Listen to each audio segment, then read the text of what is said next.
ada fakta-fakta yang secara umum orang tidak tahu. Termasuk sebetulnya orang tua pelapor, orang tua korban meyakini kok itu kecelakaan lalu lintas. Buktinya apa? Pada tanggal ada dugaannya. Ini nanti di cross check silahkanlah karena itu tugasnya Kapolri untuk mengeceknya. Pada tanggal 29 Agustus 2016 itu ayahnya korban sudah mengurus jasa harjanya sebagai korban, anaknya sebagai korban kecelakaan.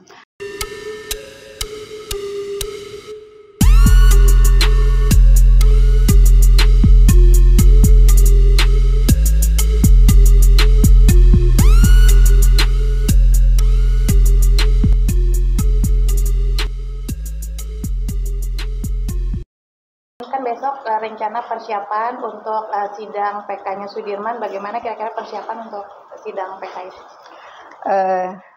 Sudirman alhamdulillah tadi saya tengokin juga secara ini sih sudah siap, karena memang Sudirman kan sejak dikembalikan ke lapas Cirebon itu sudah dilindungi LPSK, dan tadi juga ada asesmen dari, jadi kayak pendampingan dari psikolog.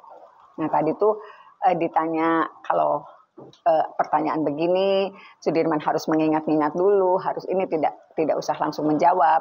Dan saya juga berkomunikasi dengan psikolog, sebetulnya gimana sih yang kita nyatakan kan selama ini dari keluarganya Sudirman ada kelemahan atau disebut idiot. Ternyata saya mendapat informasi dari psikolog itu, jadi Sudirman tuh bukan idiot, tetapi kecerdasannya di bawah rata-rata, Jadi di bawah rata-rata, nah di bawahnya lagi, tapi di atas idiot gitu. Jadi memang secara ini lemah betul, artinya Sudirman itu tidak bisa diajak bicara apabila kata-kata itu dia tidak pernah dengar. Jadi mungkin saya juga komunikasi dengan psikolog itu gimana ya, kemungkinan iya Bu, kelihatannya satu dia kalau dari sifat-sifatnya Sudirman itu tidak enak kalau menolak, sifat-sifatnya terjadi kelihatannya tuh ingin selalu melayani orang lain walaupun itu pada akhirnya merugikan dia diri sendiri gitu. Berarti kondisi Sudirman sendiri secara psikologi maupun fisik dan mental begitu ya, apakah memang sebenarnya sudah siap untuk dihadirkan di persidangan PK besok, karena kan akan memberikan kesaksian juga ya? Secara ini masih siap, tetapi memang dia tidak bisa, kalau kita mengajukan pertanyaan yang terlalu berat, dia akan sulit mencerna. Itu aja, karena sulit mencerna, khawatirnya dia menjawab asal, itu yang kita khawatirkan gitu. Jadi memang tadi juga dari psikolog terus dikasih simulasi, kan simulasinya pertanyaannya begini, Sudirman tadi pagi makan sama apa gitu, sama nasi uduk. Nah nasi uduknya kasih telur enggak? Bulat enggak? Setengah apa? Enggak, diiris-iris. Nah terus kita tanya lagi nih, Sudirman pernah enggak dikasih makan telur yang bulat? Nah itu dia tuh untuk menjawab itu juga butuh proses gitu loh. Kemudian tadi ada, karena kan ada ponakannya yang diajak gitu, lihat ke lapas. Sudirman itu ponakan Sudirman suka kesini, suka gendong enggak? Tiap hari gendong. Nah jadi dia tuh seperti susah memisahkan antara khayalan dia dengan peristiwa yang terjadi sebenarnya gitu. Kan nggak mungkin ponakan yang masih umur 2 tahun sebelum digendong tiap hari sementara dia ada di lapas itu. Jadi saya konsultasi itulah dengan psikolog yang mendampingi Sudirman. Jadi itu Bu, jadi antara khayalan dan kenyataan yang terjadi dia tuh seperti sulit memisahkan.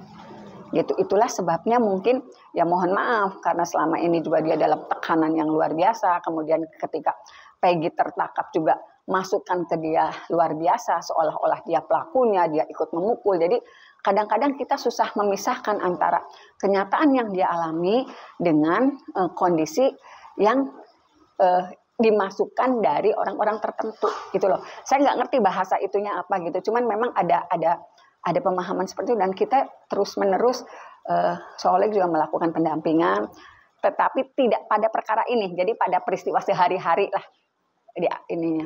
Kalau dari psikolognya sendiri, sebenarnya ada kesimpulan nggak sih kalau sebenarnya kan ini kan Sudirman itu menjadi saksi mahkota, dianggap sama penyidik waktu itu menjadi saksi mahkota yang akhirnya menyebabkan para terpidana divonis seumur hidup kan. Nah, ada nggak kesimpulan dari psikolognya bahwa sebenarnya Sudirman ini dengan adanya kondisi seperti itu sebenarnya tidak bisa dipegang sebagai saksi, kata-katanya itu memang tidak layak dijadikan saksi gitu. Ada nggak sih simpulan dari psikolog? Ya itu, dia tidak idiot. Tidak, kalau kesimpulan yang tadi saya sampaikan gitu sih, gini, sekarang tuh psikolog tuh tidak, mohon maaf dari kasus PG kemarin tuh kelihatannya tidak bisa membuka ke forum secara inilah yang saya tangkap itu. Yang disampaikan ke saya, dia tuh Sudirman tidak idiot, tapi kemampuan berpikirnya di bawah rata-rata. Jadi kalau ini idiot, nah ini cuma dia ada di sini cuma setingkat dari idiot aja. Nah di sininya di bawah rata-rata, di sini di bawah rata-rata. Jadi kalau ada di bawah rata-rata tuh ada di bawah rata-rata 2, dia poin ketiganya. Tapi di atas idiot sedikit. Kan saya susah menafsirkan seperti itu ya, cuman pakai bahasa awam seperti itulah. Tetapi kalau misalnya dia bisa dijadikan saksi, bisa hanya pada pemilihan bahasanya yang harus sederhana betul, yang tidak bisa berada dalam tekanan, gitu. Itu sih intinya sih yang tadi komunikasi saya dengan ini. Jadi tidak disabilitas mental, tetapi memang kemampuan berpikirnya, kemampuan intelektualnya jauh di bawah rata-rata bahasanya gitu. Oke, nah ini kan sepanjang persidangan kan, sudah ada dihadirkan ya saksi-saksi ahli bahkan yang menguatkan bahwa memang sebenarnya ini peristiwa yang di 2016 ini mengarahnya sebenarnya ke kecelakaan lalu lintas begitu. Nah, bagaimana tanggapan Bu Titin? Ya sebenarnya masalah kecelakaan lalu lintas kan dari dulu saya sudah mengkomunikasikan itu, walaupun di persidangan hanya komunikasinya antara bukti-bukti yang tidak relevan dengan dakwaan. Dan sebetulnya saya juga tahu banget lah itu sebetulnya kecelakaan lalu lintas karena ada fakta-fakta yang secara umum orang tidak tahu. Termasuk sebetulnya orang tua pelapor, orang tua korban meyakini kok itu kecelakaan lalu lintas. Buktinya apa? Pada tanggal ada dugaannya. Ini nanti di cross check silahkanlah karena itu tugasnya Kapolri untuk mengecek ya. Pada tanggal 29 Agustus 2016 itu ayahnya korban sudah mengurus jasa harjanya sebagai korban, anaknya sebagai korban kecelakaan. Karena gini, di 2016 kan kalau kecelakaan tunggal itu dapat separohnya. Tapi kalau kecelakaan karena ada lawan atau kecelakaan karena tabrak lari itu dapat 25 juta. Nah itu sebetulnya sempat diurus gitu. Tetapi konstruksinya tiba-tiba ada rekayasa pada tanggal 31, itu kan setelah adanya kesurupan Linda. Nah akhirnya memang 1 bulan kemudian setelah peristiwa ini jalan, kemudian ditangkaplah 8 yang akhirnya jadi tersangka dan akhirnya terpidana ini. Itu memang kalau cerita dari yang beredar kan memang di persidangan juga disampaikan. Awalnya kecelakaan lalu lintas, kemudian ada temennya Vina yang kesurupan. Jadilah ini pembunuhan gitu. Jadi pada akhirnya jasa harja yang sudah diajukan itu sebulan kemudian dibatalkan oleh pelapor. Nah untuk konfirmasinya, saya kan dapat informasi ini jauh dari dulu. Silahkan aja ke Kapolri, ke institusi kepolisian. Karena apa? Ketika mengajukan permohonan jasa harja kan harus ada LP yang berdinasnya masih ada di Polres Sumber, kemudian juga karyawan jasa harjanya juga masih aktif kok sampai sekarang bisa dikonfirmasi. Mungkin kalau misalnya dari institusi kepolisian yang meminta bisa dikeluarkan karena biasanya kan 5 tahun sekali kan datanya di-delete gitu karena sudah tidak ada masalah. Tapi kalau institusi kepolisian misalnya Kapolri yang minta, yakinlah bisa dibuka itu datanya. Kalau pernah ada pengajuan jasa harja dari ayahnya korban laki-laki.